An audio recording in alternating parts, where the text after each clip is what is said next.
This is CNN.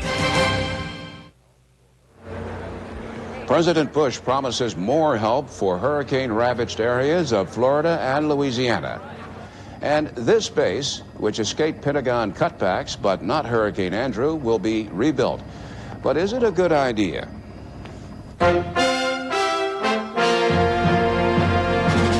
This is CNN's Prime News with Bernard Shaw in Washington and Natalie Allen sitting in for Susan Rook at the CNN Center in Atlanta.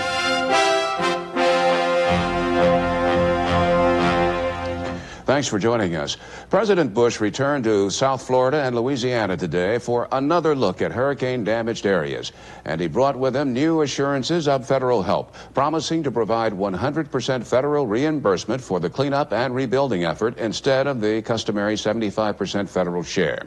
Aid also is being made available to individuals through the Federal Emergency Management Agency. It will reimburse people up to $11,500 for some costs insurance does not cover. The money is intended for low-income people who do not qualify for small business loans. Hurricane victims can apply even if they are insured. The payments can be used for medical and dental care, funeral expenses, car repairs, and clothing and other personal property. Now, with more on the president's trip, CNN's Brian Cabell. It was the president's second visit to South Florida in 8 days, this time with the First Lady and Secretary of Defense Dick Cheney. It came amid continuing criticism that the administration reacted too slowly in the wake of Hurricane Andrew. This time, he brought welcome news to the devastated area. Today, I'm announcing that we are committed to rebuilding Homestead Air Force Base. All right. Homestead Air Force Base was all but leveled by the hurricane. The president also promised the maximum allowable federal reimbursement for debris removal, temporary housing, and disaster unemployment assistance. He made a point of speaking not only with officials, but also with the people whose lives were disrupted by the hurricane. At one point, he shared a cup of water with a little boy. Any questions about politics, he dismissed. I've tried to keep it out of the political arena, and I have no comment whatsoever, except simply to say we're here to help, and I really mean that. No mention was made of Democratic presidential candidate Bill Clinton's announced visit to South Florida later this week. The problem for the president is that it's sometimes hard to distinguish between political posturing and showing true leadership in a crisis. And amid those whom the president visited Tuesday, there was skepticism. His visit isn't going to change anything. Was this just political, do you I think so. I really wonder why he had to wait to be asked to send help down here. I am strictly against him, and I am a Republican. I think he's phony from the word go. Whatever his motivation, the president did seem genuinely moved by the plight of Andrew's victims at times. He also toured one of the tent cities now being erected for homeless residents and met with some of the almost 20,000 troops now stationed here. Everybody is really singing your praises, what you all are doing, and we're very grateful to you. The damage estimate here remains at $30 billion. In Louisiana, the comparable figure from Hurricane Andrew destruction has risen to $400 million. The president and the First Lady also stopped here on Tuesday and promised that whatever it takes, the damage will be repaired in both states. Brian Cabell, CNN, Homestead, Florida. Mr. Bush is planning to address the nation from the Oval Office tonight on the federal relief effort for hurricane victims. His speech is scheduled for 9 p.m. Eastern and is expected to last 5 minutes. CNN is planning live coverage. Transportation Secretary Andrew Card says the hurricane recovery effort is going better in Louisiana than in Florida. Card is helping coordinate the effort to get Florida's homeless storm victims into tent cities put up by the military. But the tents are far from full. Card says that's partly because of local government regulations. People are not allowed to live in these tent communities until the local government has basically offered an occupancy permit. We have to make sure that we meet the sanitary requirements and some of the basic living requirements that the local government have imposed. It's a cooperative effort, and we're getting there. People will be living in tents tonight, and I find that people want to stay near their homes. Even though they've been destroyed, they want to stay near them, so we're looking at moving some of these tent communities out into the neighborhoods and smaller tent communities, if you will. The storm damage in Florida alone is expected to cost U.S. insurance companies at least $7 billion. It's a new record for natural disasters, surpassing the more than $4 billion price tag for Hurricane Hugo. An industry official says the claims adjustment process is going as quickly as it can. And we're going to have to sit down and go through each and every room, each and every piece of furniture, and that is an emotional experience. I saw that at the Oakland fire sites. People lose everything. It's a terribly emotional experience for people to have to relive what their possessions were. We have to train a lot of our adjusters. They're trained by psychiatrists, psychologists to handle these situations. Some of these people are traumatized. And so it can take time. It can take 1 day per customer, or you can get 4 or 5. Insurance officials say their industry easily has enough money to cover the disaster.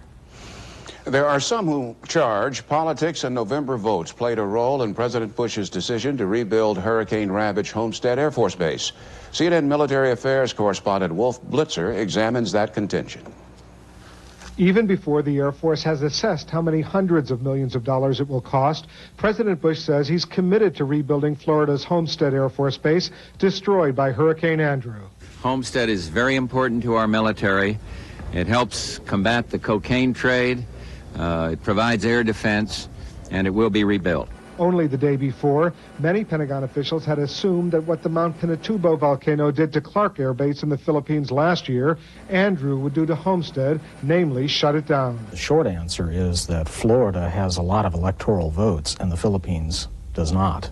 The president's announcement that he's going to rebuild Homestead Air Force Base is yet another example of how the military budget is used as a political football. Homestead was almost on last year's base closure hit list, and given the shrinking defense budget, it was widely considered a candidate next year. The Air Force has alternatives, including Shaw Air Force Base in South Carolina and Moody Air Force Base in Georgia.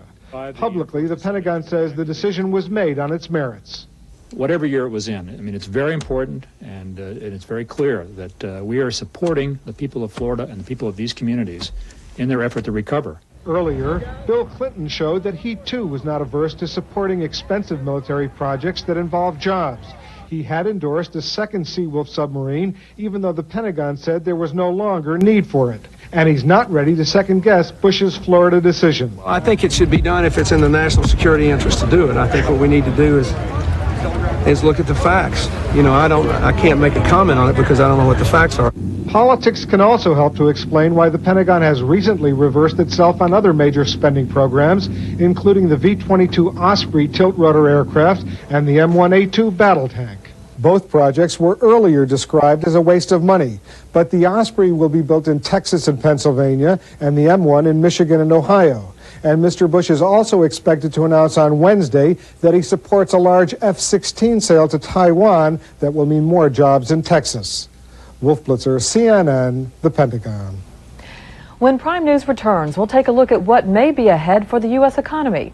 Also, some money matters that have sparked strong emotions in California.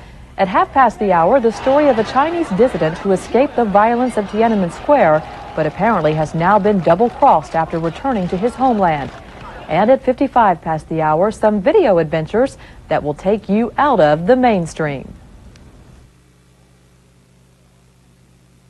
What if we could make all the clean air and water we need? What if there was enough food for everyone? What if we understood the aging process? What if we cared so much about education we made the most of every mind? What if research in space made life better on Earth? We're helping to build Space Station Freedom, the next step in space exploration, and a new way to look at the home planet. To get rid of her gray, my wife can spend 40 minutes. But I discovered the 5-minute hair coloring. The revolutionary discovery called Just for Men from the leader in men's hair coloring. Simply apply Just for Men and in 5 minutes shampoo out. Gray is blended away. The look of my natural color is back in 5 minutes. That was me, and it won't fade or wash out. My hair takes forever, but you look great in just 5 minutes. The look of your natural color in just 5 minutes with Just for Men. Pip Printing has just what every rapidly expanding business so desperately needs. Someone to handle all the paperwork. Pip Printing. Give us a call. We'll show you why we're the best business printer in the business. Where can you use the Players Club card? Las Vegas, Atlantic City, the Caribbean, on cruise ships. Sometimes you just need to get away from it, all right? But these days, you gotta be smart about it. With a Players Club card, you save 50% off your room, 25% off food and drinks, up to 50% off shows. The Players Club card. Have some fun the smart way. New members get 2 free nights in Las Vegas or Atlantic City when the club books their flights. Call toll-free right now. There's no obligation. Tonight, the president tells the nation his plans for hurricane relief efforts live at 9. Then Larry King looks at that relief effort. Is it too little, too late? Tonight, Larry King live after the speech on CNN.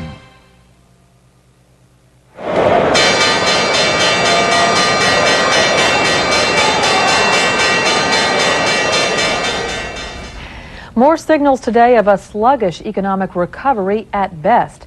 The government's index of leading economic indicators, the LEI, rose 0.1% in July. That follows June's revised LEI. It shows a 0.3% drop. The index is designed to predict economic activity 6 to 9 months down the road. Meantime, construction spending was down for the second month in a row. In July, it fell 0.6%. That despite low interest rates for mortgages and other loans. Government construction was actually up in July, but that was offset by a decline in residential and commercial building.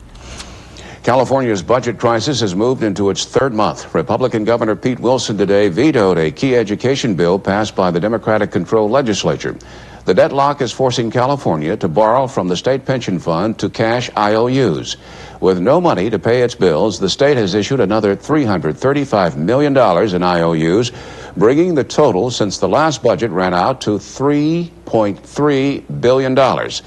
This impasse also has cost the state nearly $10 million in interest. California legislators also passed a long-awaited auto insurance reform bill. The measure would trim rates by limiting personal injury awards and attorney's fees. The bill would also lower the cost of a basic policy to about $350 a year. Lawmakers tried to balance the interests of 2 rich lobbies, trial lawyers and insurance companies. But Governor Wilson favors no-fault insurance and may veto the bill. California's budget problems have been a blow to college students at state-supported schools. We get that story from Jeannie Johnson. A rallying cry is echoing across California college campuses this week. The students see Governor Wilson's plan to raise fees at California's 107 community colleges as an attack on those 2-year institutions and their large minority enrollment. This is oppression of the middle and lower socioeconomic classes, and that includes all of us. Because if you guys were rich, you wouldn't be here right now. You'd be at some university somewhere. We are the open door institution of the state, of the community, and there are no other options. Folks who can't get into Cal State can come here, but if they can't get in here, there's no other place to go.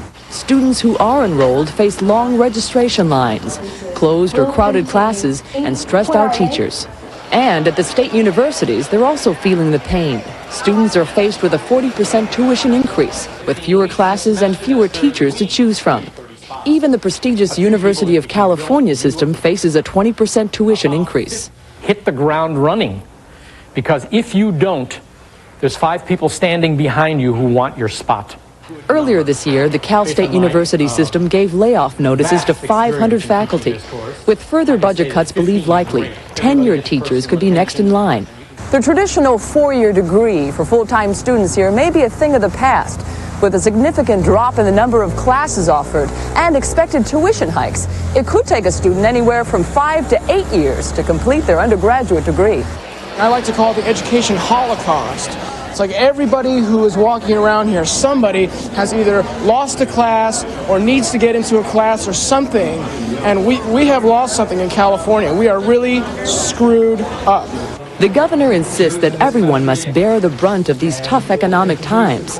But these schools provide economic mobility for many Californians. And some say what's in jeopardy is the next generation of economic competitiveness for California. Jeannie Johnson for CNN, Los Angeles. An Army veteran is suing a disabled veterans group claiming reverse discrimination. Blake Ortner says he was removed from his job as Associate Sports Director of the Paralyzed Veterans of America because he is not disabled. Executives of the group say the sports director should be disabled to provide a role model for other veterans. The central figure in a bloody Idaho siege declared his innocence today. White supremacist Randy Weaver also accused the federal government of murder. He's been a fugitive on a weapons charge since last year and is accused of assaulting a federal agent. Weaver's surrender yesterday ended a standoff that left his wife, teenage son, and a U.S. Marshal dead.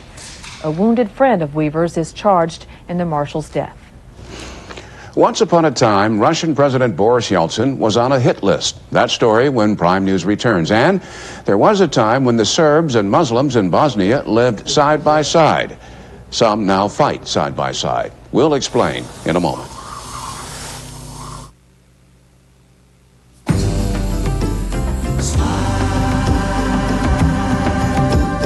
All I need to see your Rembrandt smile.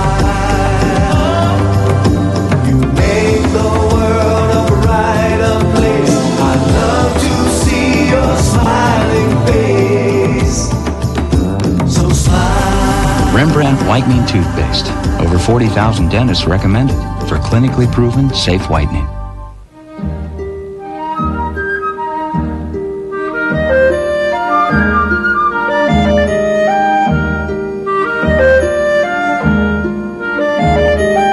A better way to catch your Z's is on Sealy's Posturepedic Sleep System. Designed to conform to your shape. Distribute your weight evenly, comfortably.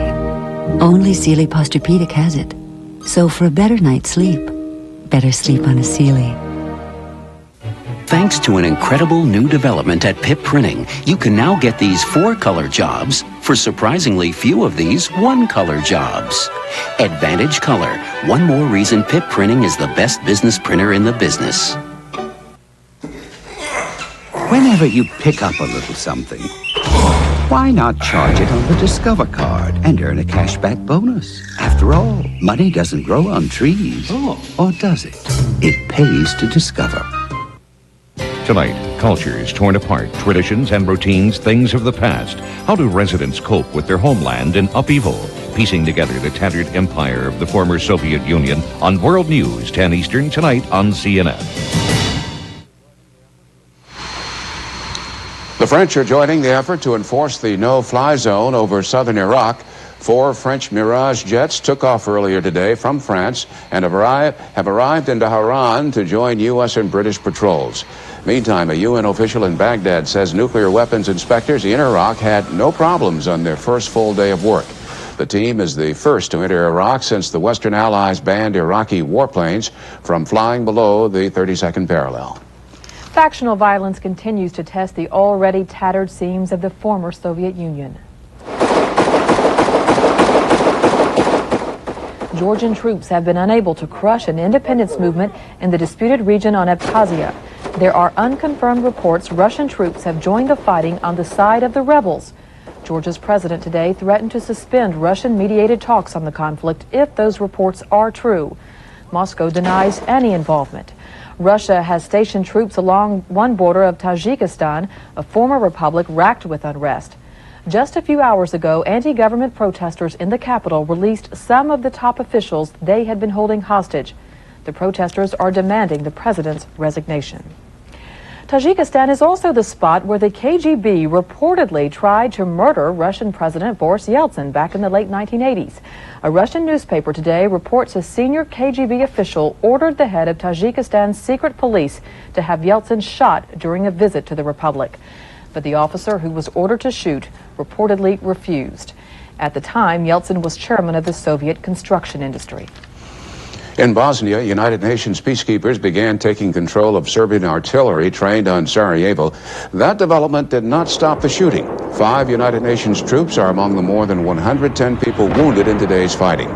Sarajevo's defenders began an offensive hoping to break the siege of the Bosnian capital, reportedly losing 1 soldier for every 2 meters they advance. CNN's Christiane Amanpour has the latest on today's fighting and the strange bedfellows it creates. It's a typical day in Sarajevo. Morning broke to the sounds of the Serbian onslaught, and shells don't differentiate between factories and homes. People scatter in panic again. Against this, Bosnian forces fight with weapons they capture or make themselves. At a munitions workshop, they make hand grenades out of shrapnel and other scrap metal. They use pieces of a parking meter to turn a Kalashnikov into a grenade launcher and roll out the powder from an unexploded warhead fired by the enemy. It'll fill 50 of their own grenades. This is Sarajevo's resistance movement. The makeshift Bosnian army is made up of Muslims, Croats, and even a high percentage of Serbs, reflecting the city's demographics and the decades of cooperation among the people. The deputy commander of the Bosnian army is a Serb. This is not a war between people. We're fighting against fascism. I feel betrayed and ashamed of being a Serb, and I'm proud of my decision to fight against the aggressors. On the front lines, Sarajevo's Serbs defend their city from what they call Serb extremists who are shelling them from the hills. It's simple. Those people weren't born in Sarajevo. They don't love this city or the Bosnian Republic. They have impossible ambitions. As the battles rage all over Sarajevo and its suburbs, Serb soldiers in the Bosnian army want the world to know that this is not a war between Muslims and Serbs, rather between newfound democracy and old-time nationalism.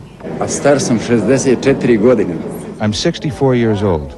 I'm a Serb who fought with Tito's partisans in World War II. This is the second time I fight against Nazism. A Serb joining the fight against fellow Serb in defense of freedom for all Bosnians. Christiana Manpour, CNN, Sarajevo. Former Czechoslovakian communist leader Alexander Dubček, whose liberal reforms led to the 1968 Soviet invasion, remains in serious condition following an automobile accident. The 70-year-old Dubček reportedly suffered spine and chest injuries. He was placed on a respirator. Dubček was expelled from the Communist Party post in 1970, but he re-emerged as president of the parliament following Czechoslovakia's Velvet Revolution. The call to oust Brazil's president grows louder and angrier tonight. Today, hundreds of Brazilians crowded into Congress to register their approval of a formal request for President Fernando Collor de Mello to be thrown out of office. The demonstrators are outraged by charges Collor profited from corruption in his administration. Collor denies the charges and vows to fight all efforts to remove him from office. 9 people are dead in Medellin, Colombia after a bomb explosion in a neighborhood. The 55-pound bomb hidden in a milk churn also damaged 5 houses and 14 cars.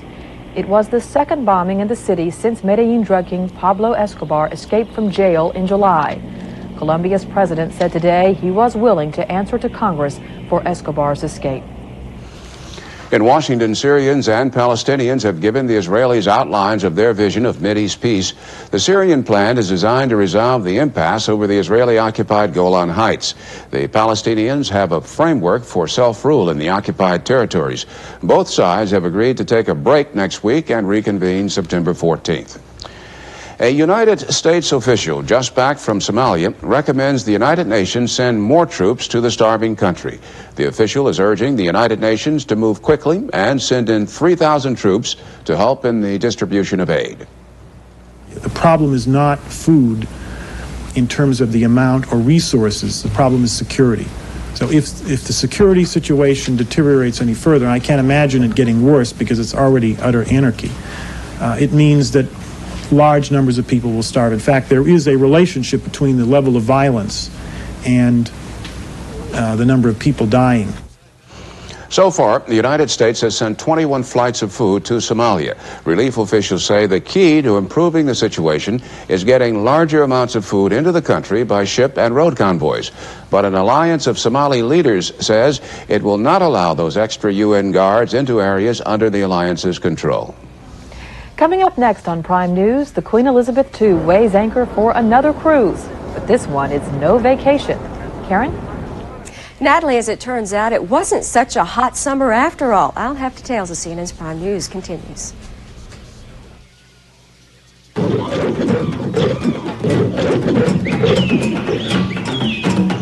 Since the dawn of time, man has studied the face of the beast.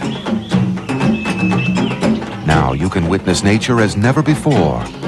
Life magazine and WNET present the world's premier wildlife cinematographers who ventured into the jungles, traversed the Arctic wastelands, and explored beneath the seas to produce the best wildlife footage ever seen. These are breathtaking images, the choice moments from one of the most highly acclaimed nature documentaries in the history of television. Life magazine proudly presents one of the finest wildlife videos ever produced, The Greatest Moments in Nature. This extraordinary program from the Nature Video Library took years to document and is available nowhere else. And now this collector's video can be yours free with your paid subscription to Life magazine. You'll receive 13 issues of Life, including 2 special issues, The Year in Pictures and 40 Years of Rock and Roll, all for 4 monthly payments of only $7.97 each. Life magazine is the picture monthly that keeps you in touch with the human side of major events and takes you behind the scenes to the colorful, touching, dramatic, and personal stories of today. Let Greatest Moments in Nature take you on a 45-minute journey into a world that few people have ever seen. Call now and we'll also include a unique photographic journal chosen from the finest animal photography featured in the pages of Life. So call now and get this spectacular nature video, 13 issues of Life, including the 2 special issues and the Wildlife Journal. Take advantage of an incredible offer that won't last long. Call now.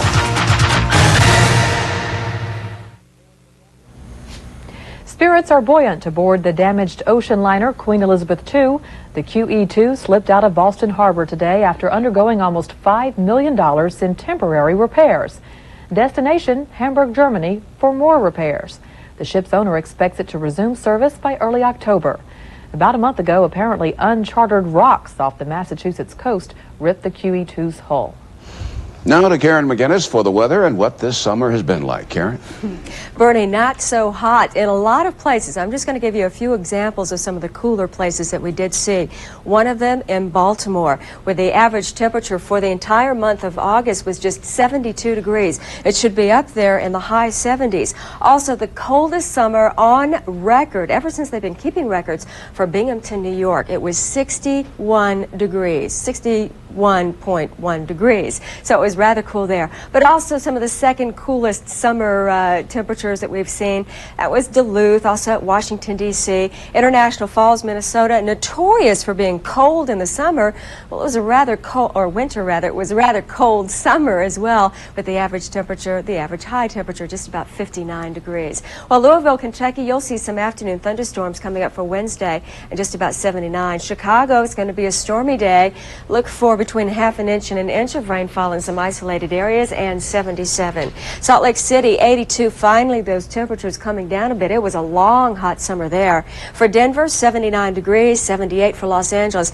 And it was a hot last couple of weeks there as well. Well, the nation's midsection has been rather stormy. We've got a lot of things converging just about in the nation's midsection, and as a consequence, Fargo, North Dakota, well, it's rather on the cool side there. Also at Grand Forks, where the temperature is currently only 59 degrees with scattered showers. All the way down through Goodland, Kansas, Omaha, Nebraska, and even into Tulsa, Oklahoma. Now, we knew Tulsa would be on the stormy side, but this is going to be kind of the convergence area once again, and it's shifting a little bit further towards the east. Let's take you through that forecast period. And Wednesday morning, all the way from Minnesota through Wisconsin, down across Missouri, extending down through some portions of Texas. This is going to be the area that's going to remain on the wet side. By Wednesday afternoon, this system just does not want to move, but it's still the central Mississippi Valley and now the Great Lakes and a portion of the Ohio Valley.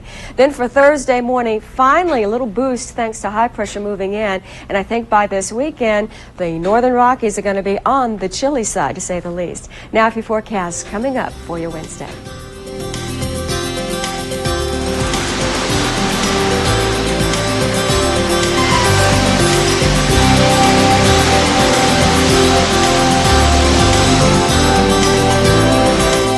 Hope you have a terrific Wednesday. Bernie?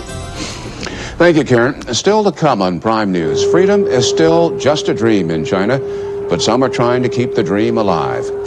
And right after this program, we'll bring you President Bush's address to the nation on the hurricane relief effort in Florida and Louisiana. That's at 9 p.m. Eastern. Prime News continues, followed by Larry King Live after this local commercial break. Next on CNN.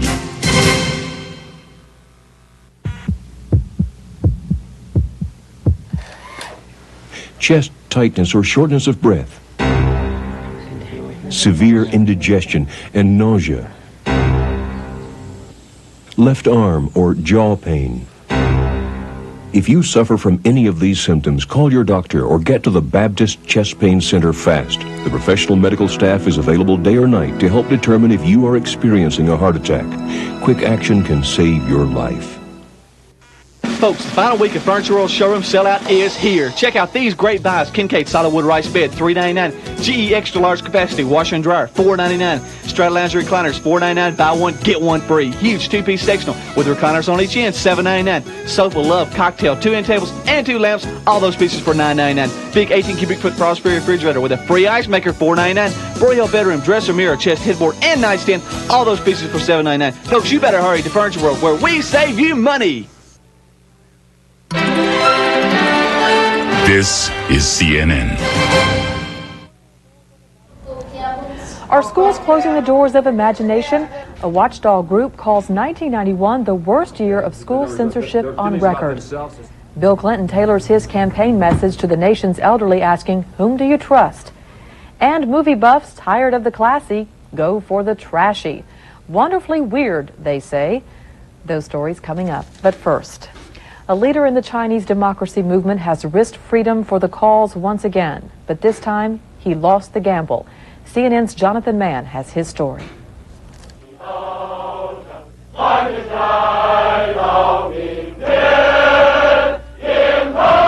Spring 1989.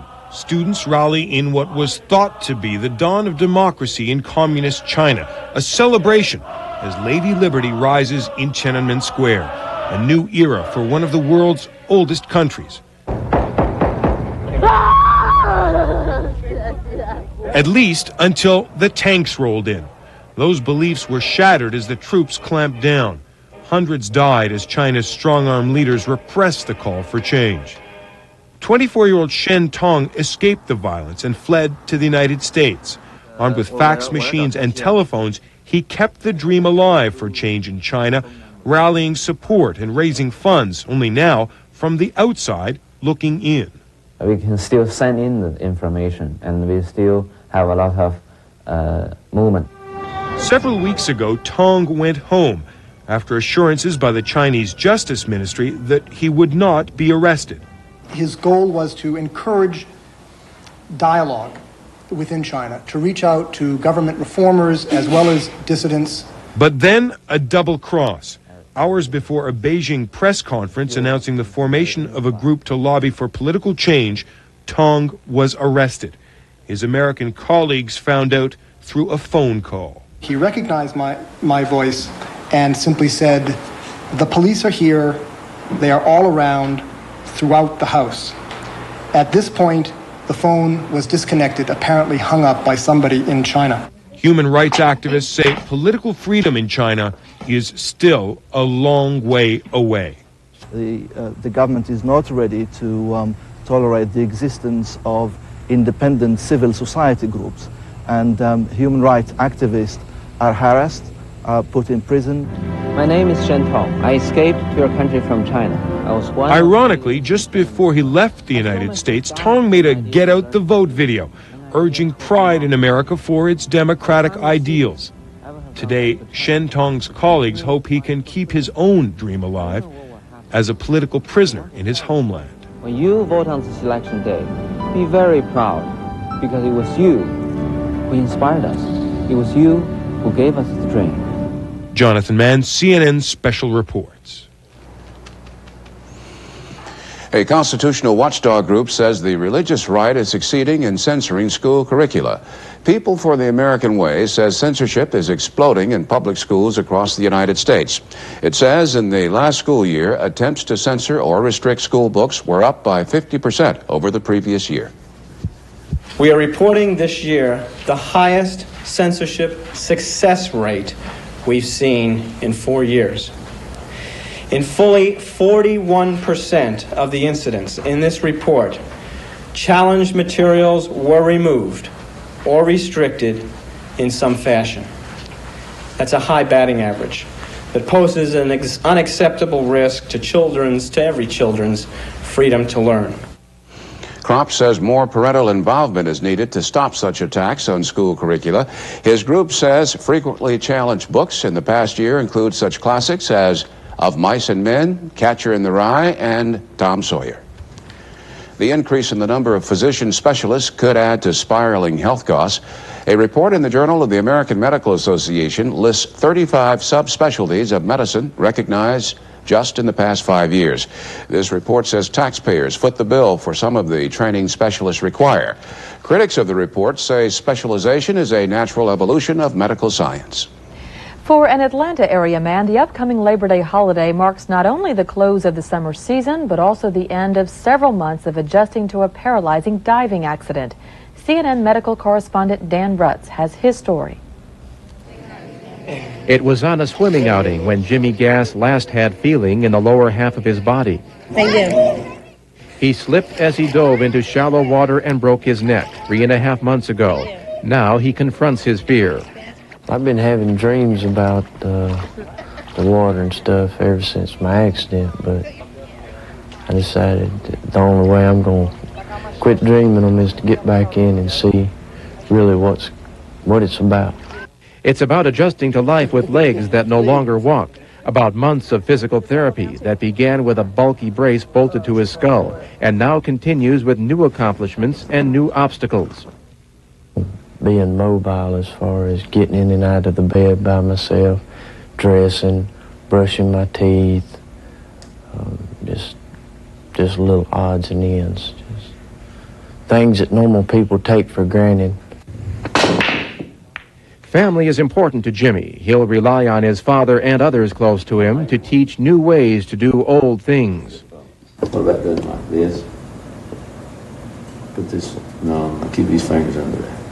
He was hurt Mother's Day, May the 10th. May the 11th, he asked me to shoot him. Okay. Now he's come from that to going on the beach outing and enjoying himself. That's a good try. Was it better that way? The feelings that he has about is it all worth it? That's normal too, because you don't just one day decide it's all worth it. It's sort of a gradual things, and your mind keeps slipping back to the way things were and the way things are and the way things are going to be, and I think gradually you focus on the way things are going to be and you make the best of it. I was in the prime of my life. Now, I'm only 22, I mean, most people don't think about it. You know, the furthest thing from my mind was that I was going to wind up like this. But now I'm here and I got to go on with it. Jimmy will soon leave the Shepherd Spinal Center, but he wishes young people would come to see for themselves how a few seconds of holiday thrill can shatter a spine and change a life forever. Jimmy Gass will soon go home from the Shepherd Spinal Center, but he wishes other young people who don't need wheelchairs would come here to see for themselves how a few seconds of carelessness can change a life forever. Dan Rutz, CNN Medical News, Atlanta. News from Medicine is brought to you by Bristol-Myers Squibb Company, makers of Theragran M, the complete multivitamin for active people. A night for Excedrin PM. This day won't go away. My allowance. Your vacation? Canceled. The check bounced. I can't sleep and my head aches. You want Excedrin PM, strong aspirin-free headache medicine you can feel good about, plus a gentle ingredient to help you sleep. Mother is staying indefinitely. Make a bad day go away with Excedrin PM, and rest assured it's aspirin-free.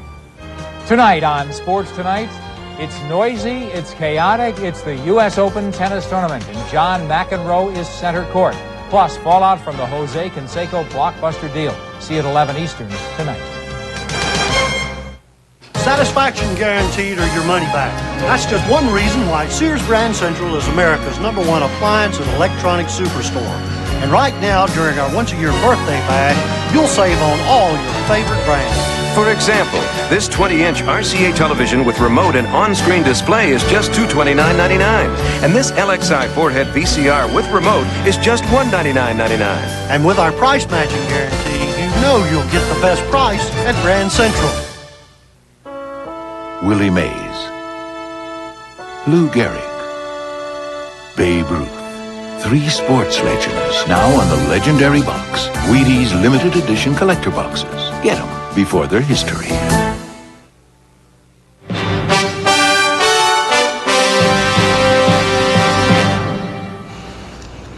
More attacks and counterattacks by presidential contenders in Campaign 92. Campaigning in the South today, Bill Clinton told senior citizens that President Bush's health care cuts would hurt America financially. More from CNN national political correspondent Gene Randall. Bill Clinton told senior citizens in Macon, Georgia Tuesday the nation's elderly would pay a steep price for George Bush's economic plan. 4 more years of George Bush means more millionaires with vacation homes and more older Americans having trouble paying their gas and electric bills in their own homes. After defending himself against a series of White House assaults on his words and record, Clinton was poised to get back on the offensive. He chose a politically sensitive issue, Medicare. Of the $294 billion in budget cuts over the next 5 years, Mr. Bush proposes more than $127 billion come from Medicare. Clinton cited the so-called mid-session review, a White House document designed to report on the status of the budget and the deficit. Clinton said the president embraced it as a fiscal blueprint, and in so doing, Clinton charged, Mr. Bush gave his blessing to an assault on Medicare. If you're a millionaire, his budget gives you a capital gains cut that will generate $500,000 over the next 5 years. But if you're one of 30 million Americans who depend on Medicare, his budget makes you $2,000 poorer over the next 5 years. Clinton said his charges were backed up by a University of North Carolina study, which a Clinton campaign statement said pointed to a devastation of Medicare under George Bush. Clinton also promoted his own ideas for a health care plan with a heavy emphasis on controlling costs. But his thrust was the attack on George Bush. Bush campaign reaction to Clinton's claims was quick and predictable. Clinton has been engaging in fear-mongering on this issue and in pandering to the senior citizen population of this country, because there is nothing in the Bush proposal that trims back on Medicare. It simply trims back on the increase that occurs in Medicare payments. A few hours later, Clinton traveled to Greensboro, North Carolina, where he renewed his attack. His focus audience, again, senior citizens. With just over 2 months to go before the election, it is clear Bill Clinton is intent on taking the political battle to George Bush. Clinton's people may not publicly call it an attack strategy. Privately, they say that is just what it is. Gene Randall, CNN, Greensboro, North Carolina.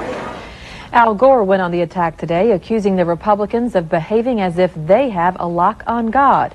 The Democratic vice presidential nominee made the remarks in Los Angeles. While in the city, Gore also taped an interview with Whoopi Goldberg, who has begun her own talk show. They talked about Gore's family life for a program to be aired later. 4 years ago, Dan Quayle's job was to lobby small-town America for the presidential vote. His mission this time around remains much the same. So the vice president is touring the country trying to boost Bush by raising fears about Clinton. Bill Delaney reports. Snaking through southern Georgia, Vice President Dan Quayle's bus caravan, bearing a message for the Deep South. A vote for the candidate from Arkansas could cost you your job. His national economic strategy will probably cost the state of Georgia 40,000 jobs. In Columbus, Georgia, near Fort Benning, a warning about Clinton's proposed defense cuts. He is going to cut defense spending an additional $60 billion. And you know what that means? That's another 35,000 jobs that could be lost because of Bill Clinton's defense cuts. Quayle continued to brand Clinton as a governor addicted to raising taxes. Every time that Bill Clinton has had the chance, he has really soaked the middle class in Arkansas. They are paying more taxes today than they were when Bill Clinton was governor, before Bill Clinton was governor 12 years ago. That is a fact. A fact Bill Clinton would dispute, an allegation key to the Republican strategy of painting issues with a broad brush, keeping it simple, not running so much on the Bush record as raising fears of what a Clinton presidency would mean. Higher taxes, lost jobs, not enough emphasis on traditional values. We want wealth! Before a group of school children, Quayle played the role of a traditional father. Just remember this. You mind your teacher, right? Because your teacher's trying to help you. And when you're at home, you mind mom and dad? And aren't you glad to be back in school? At every stop along the way, the issue Quayle's made his own, echoed down the roadsides. When we drove into town, I saw a huge sign out that said this: "Welcome, Mr. Vice President. Thank you for speaking out for family values." And I don't care what they say in Hollywood, we're going to continue to talk about family values. As the Democrats run on change, Republicans continue to ask, who do you trust? Dan Quayle is doing a lot of the asking. Confident, fiery, and very much out front. Bill Delaney, CNN, Albany, Georgia. Voters are casting ballots in 2 states today, including most of Florida. Most of because voting is being delayed 1 week in hurricane-wrecked Dade County. That affects 2 congressional races and the Senate primary. Nevada is also holding primaries, and in the Democratic Senate race, one challenger is listed as Almighty God. Nevada lets you run under any name you choose, and Emil Tolati chose a name that puts him at the top of the alphabetical ballot. And just ahead on this edition of Prime News, thousands gather at a tiny church in Kentucky, hoping to see a miracle.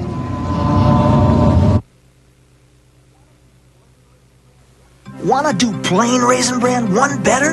Go nuts! Take the raisin and the almond nut and put them both together. Cover raisins with the almond nut and make it all taste better. Raisin Nut Bran! Nut covered raisins all it takes. Raisin Nut Bran! Plus almond chunks and crispy flakes. For a hearty, nuttier taste than plain old Raisin Bran. Add the raisin and the almond nuts, you're gonna like it better. Why stop at raisins when you can go nuts? Try Raisin Nut Bran. This is an effort to reach men and women who served in the United States Armed Forces. It concerns benefits reserved exclusively for honorably discharged veterans aged 30 to 75. Please use the toll-free number to respond. You are eligible if you served during peacetime or war, active duty or reserves, or any branch of service. Are you getting all the benefits you're entitled to as a veteran? Chances are you're not, unless you've already gotten this package from Veterans Life. If you missed out on GI insurance, or even if you just want to add to your current protection, you can still get a good deal on term life insurance at the rate of just $1 a week. Call this toll-free number to get all the facts by mail. Inside, you get straight talk about the features you want most, like guaranteed eligibility for both you and your spouse.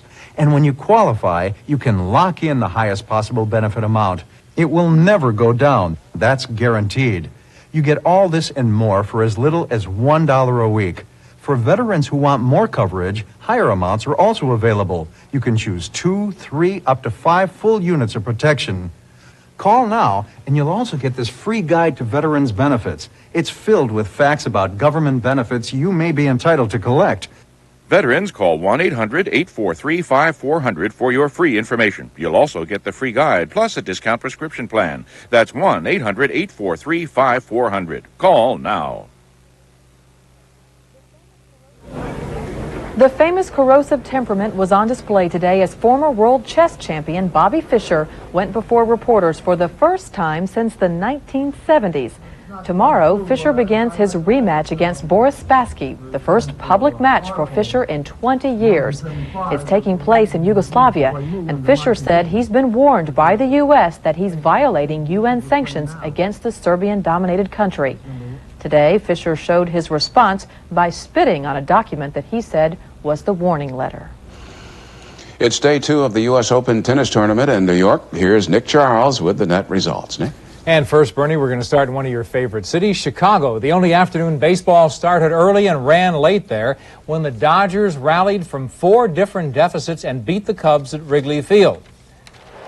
It was also a day Darryl Strawberry and his aching back returned to play for the first time in 6 weeks, but with the bases loaded in the 7th, he got victimized by that fastball from from Cubs reliever Paul Ossenmacher. Then with the game tied, Ryan Sandberg of the Cubs led off the bottom of the 8th and swatted his second homer of the day to power the home team in front 4-3. Dodgers down to their final inning when Eric Karras stepped up and unloaded off Bob Scanlon in the 9th, retying the game, sending it to extra innings, where in the 13th, Cubs reliever Heathcliff Slocum loaded the bases and then lost Mike Sharperson, who drew the walk that plated winning pitcher Roger McDowell with the winning run. On a day Darryl Strawberry returned, struck out 3 times, went 1 for 7, but the Dodgers put the brakes on a 6-game losing skid. Well, the big story this afternoon at the U.S. Open tennis tournament was again on center court. Wimbledon champion Andre Agassi picked up where he left off and avoided a scary rerun of his early exit at the Open last year.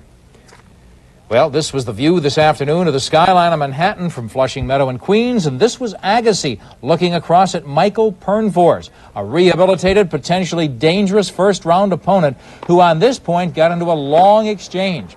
Agassi stayed characteristically at the baseline, moved Pernfors in, out, and all around until he fired this beauty between his legs, but Agassi was there for the easy volley winner along the way to an easy straight-set first-round victory. But former Open champion Boris Becker had a much rougher debut today against Kevin Curran, serving in the near court. Couldn't put away that forehand volley, but look how he somehow got the next one home. Becker's only 24, but trying to become the force he used to be.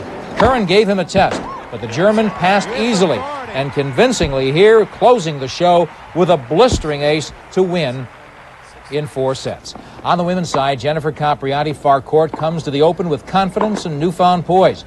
She shed 30 pounds of baby fat, and she probably lost a little more here on this point when Nicole Munz-Jagerman ran her all over the court. Capriati, who struggled to win the first set, just raised her game a notch as things got more intense, and her skill and concentration came through again as she won in straight sets too. Well, that's sports for now, but we'll be back at 11 o'clock Eastern Time with a full half hour of baseball news, football, and a lot more. In the meantime, Prime News will continue right after this.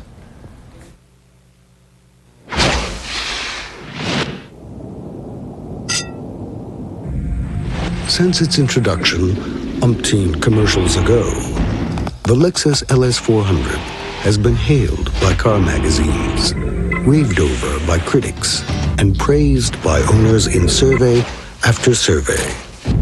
Which just goes to show that some of the most powerful advertising is the kind you don't have to pay for. I don't know how to say, words, what's the word? It's not coming out right. It's easier done than said. Let someone know you're thinking about them. Call 1-800-FLOWERS. Our name is our number. We'll deliver beautiful flowers anywhere to anyone, guaranteed. All you need is a credit card and a telephone for FTD service. 1-800-FLOWERS. Carol Lee speaking. Yeah, if you would... Call 1-800-FLOWERS for all your special occasions. Here's an opportunity to receive a free copy of William F. Buckley's controversial essay, In Search of Anti-Semitism. I want to share something with you that's very important and especially enjoyable to me. It's Bill Buckley's National Review. When you get National Review, you'll find it's informative, probing, challenging, and very entertaining. It's not on many newsstands, so this may be your only chance to get a trial subscription. For a trial subscription to National Review, call 1-800-257-1257. It's about 90s style, fashion, decor, and beauty. It's about living, your health, exercise, and medicine. It's about the world, where to go, what to see, and how to get there. It's about taste, good food, and cuisine. It's about showbiz, entertainment, and glitz. It's about everything that interests you. I'm Christy Brinkley. Join me for Living in the 90s. Premieres September 14th, only on CNN. About 7,500 people flocked to a Catholic church in northern Kentucky last night. They had been drawn by predictions that the Virgin Mary would appear at midnight. The moment passed with most in prayer. Some used flash cameras to capture the event on film. Everything was white. She was like a light. Her veil was white, her face was white, and she had her hands folded out like this. Then I saw a cross, a white cross, but then when I turned a little bit, I saw Jesus with his hands out just as far as they could go. Some flashing lights just passed through church right on top of the ceiling, just flashed around, and From experience that I had in Medjugorje, this was one of the things that happens when she comes. Looking like it was a halo around her. She had her hands down, and the ray of her hands kept getting brighter and brighter. And then as she went away, she went kind of up, kept going up. Visitors to the church came from as far away as Texas and Alabama. And now for something a little bit different. You will laugh, you'll cry, you'll scream, and then you'll drop it in the mail. CNN's Jeff Flock reports on an enterprise that's doing buffo box office with B-movie material. So you want to rent teenagers from outer space. Answer me or I destroy you. So Le Boucher is a little too highbrow for your supermarket video counter. So Blockbuster doesn't have Attack of the Giant Leeches. Behind you. Don't scream. You can still rent them all by mail. This is weird. This is Facet's Multimedia in Chicago, where they rent obscure films by mail to more than 10,000 customers. There's fully, right behind me, 30% of stuff that I would not watch. That I would even dare say, from a subjective point of view, is junk. But all of it has merit.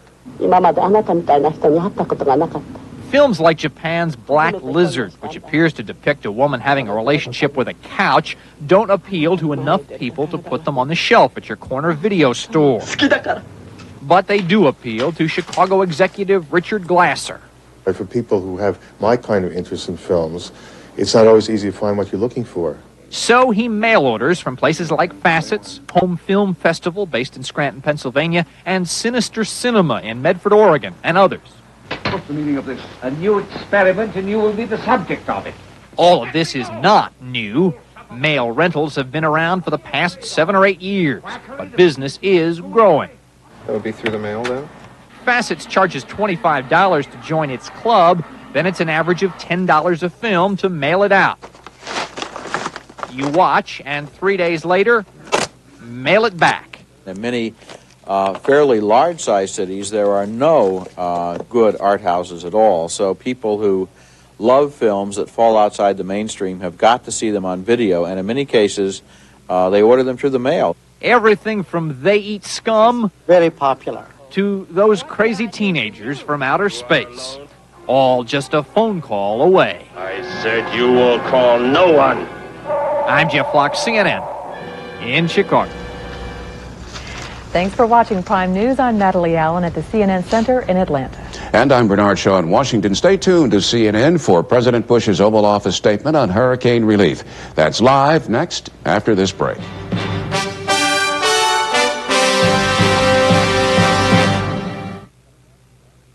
Coming up, Larry King Live, followed by World News after a word from your local cable system here on CNN.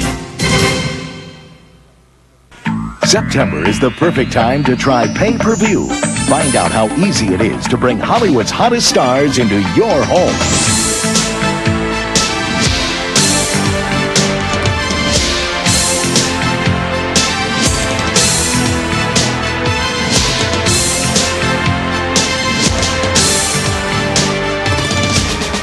Don't wait another day to discover how easy it is to reach for the stars. Order a pay-per-view movie tonight.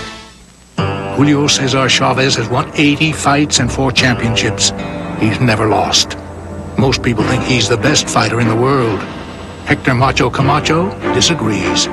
On Saturday, September 12th, we'll find out just who is Mas Macho. Chavez versus Camacho, WBC Championship, September 12th, live on pay-per-view TV. Viewer's Choice is your ringside seat for Chavez versus Camacho, live September 12th. This place is unbelievable. Wow. Yeah, this is incredible. Look at all this beautiful furniture. Look at these beautiful prices. Yeah. The Sprint's 11th anniversary sale. 325 White Bridge Road, Nashville. We don't get out much. Anymore. Since we had Elizabeth. But we have found something great to watch at home. Aside from Elizabeth. We order a movie on pay-per-view. It's kind of like a great night out. Only we get to stay home. With Elizabeth. Make the choice. Make your day pay-per-view. Some of the most beautiful rooms in Middle Tennessee have custom window treatments from Drapery House. So if your preference is a decor which is elegantly simple, or a coordinated room which is simply elegant, or any combination in between, Drapery House will create the room you've been wanting. Call or go by Drapery House, 4th and Lafayette. For over 25 years, local talent has been the Drapery House difference. This is CNN. This is CNN Breaking News. I'm Bernard Shaw in Washington. In a moment, President Bush speaks live to the American people. Earlier today, Mr. Bush put aside Oval Office paperwork and made inspection trips to Florida and Louisiana to deal with the pain of the people devastated by the hurricane. Bristling at those who talk about Bush, the politician, rather than Bush, the president, in this crisis, the president now addresses the nation. Good evening, everyone. 8 days ago, the people of South Florida and Louisiana